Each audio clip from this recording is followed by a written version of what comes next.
titip bertanya, saya dari Pontianak, Masya Allah. Salat yang paling baik adalah di awal waktu, tapi bagaimana jika mengurus bayi pada waktu salat masih rewel, belum bisa diletakkan atau ditinggalkan untuk salat tepat waktu? Jika dipaksa buat salat tidak bisa khusyuk, bagaimana solusinya? Apakah tidak masalah jika salatnya telah selesai dengan bayi walaupun sampai 1 jam atau lebih? Begini, seorang ibu dimuliakan 3 kali di hadis dibandingkan laki-laki karena ibu punya 3 keistimewaan yang tidak dimiliki laki-laki. 1, mengandung, laki-laki tidak. 2, melahirkan, laki-laki tidak. 3, menyusui, laki-laki tidak. Maka ketika ada seorang ibu tengah mengandung, melahirkan, dan menyusui, itu dimuliakan oleh Allah, perjuangannya jihad. Dan dalam masa-masa itu, mendidik awal-awal di awal itu ada toleransinya, ada daruratnya.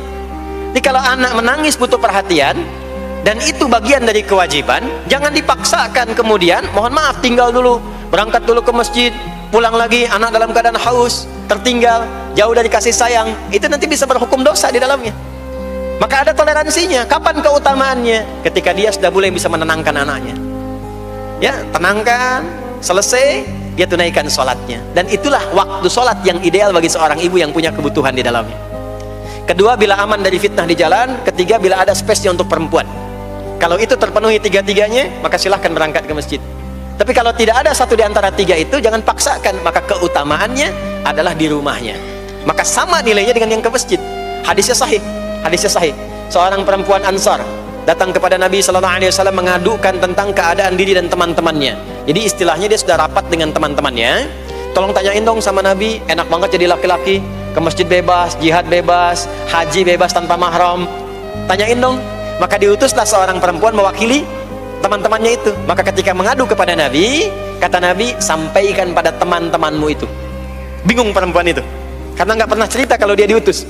Kata Nabi, sampaikan pada teman-temanmu itu apa yang dilakukan oleh laki-laki, suamimu di luar rumah, sepanjang engkau ridha dan engkau punya tanggungan mengerjakan di dalam itu, kama qala Rasulullah SAW, maka apa yang dikerjakan suami di luar rumah, engkau mendapatkan pahala yang sama tanpa dikurangi sedikit pun. Suami ke masjid, sholat subuh berjamaah, ibu tidak memungkinkan keluar karena ada tanggungan, disiapkan keperluan suami, berangkat, titip ridhonya, minta didoakan kepada Allah. Itu pahala suami sholat di masjid, ibu mendapatkan yang sama tanpa dikurangi sedikit pun. Ya.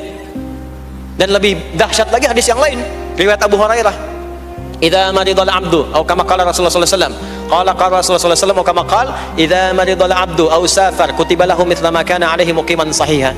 Jika seorang hamba sakit atau safar berpergian, ya, atau dalam kondisi yang uzur, tidak bisa menunaikan amalan rutinnya saat dia sehat dan sedang mukim.